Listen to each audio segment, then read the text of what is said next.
2 linggo na lang bago mag-adjourn ang sesyon ng Kongreso sa Pebrero 8, ngunit hanggang ngayon hindi pa rin naaksyonan ang 3 impeachment complaint laban kay Vice President Sara Duterte kaugnay ng paggastos ng confidential funds.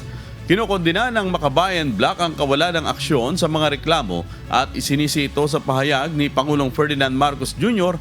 na hindi siya pabor sa impeachment ni BP Duterte. Gayunpaman, tinututulan ito ng mga kongresistang kabilang sa mayorya na nagsasabing inaantay pa ang iba pang complaints upang sabay-sabay itong matalakay.